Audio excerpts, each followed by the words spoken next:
Selon les investigations menées par la revue 21, les bureaux de l'Élysée, la présidence française, a donné des instructions aux forces françaises de l'opération turquoise de fournir des armes aux milices Interahamwe et les ex-soldats des forces armées rwandaises phares dans leur fuite dans l'ex-Zaïre après leur défaite face à l'armée patriotique rwandaise APR dans les années 90.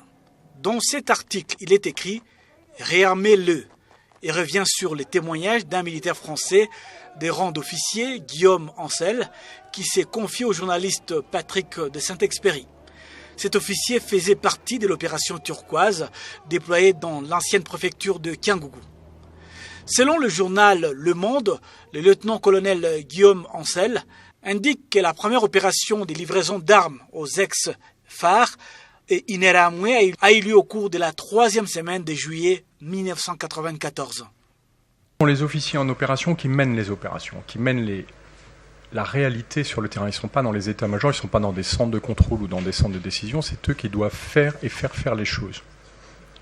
Donc je sais ce que j'ai fait et j'en ai témoigné par écrit dans un roman qui s'appelle Vent sombre sur le lac Kivu et qui malheureusement aujourd'hui est la version la moins romancée de l'opération turquoise.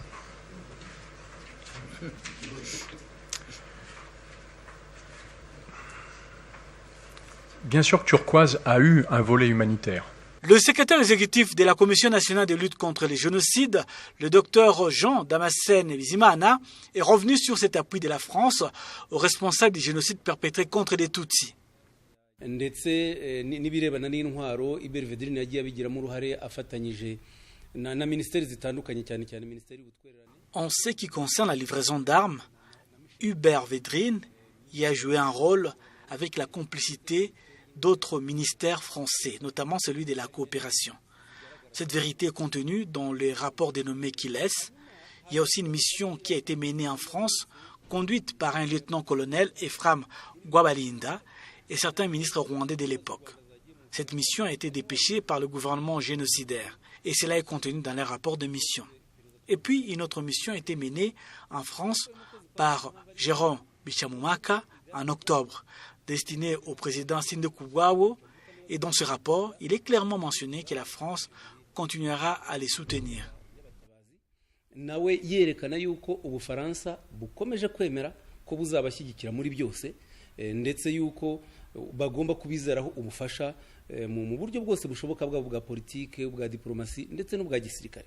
Le docteur Jean Damascène Bizimana a ajouté que si certains Français dénoncent le rôle de leur pays dans le génocide perpétré contre les Tutsis, cela est un pas significatif qui montre que cette réalité ne concerne pas uniquement le Rwandais. Nukwishimira yuko ari intambwe ibitewe intambwe itewe n'abashakashatsi intambwe itewe n'abanyamakuru bigaragara yuko.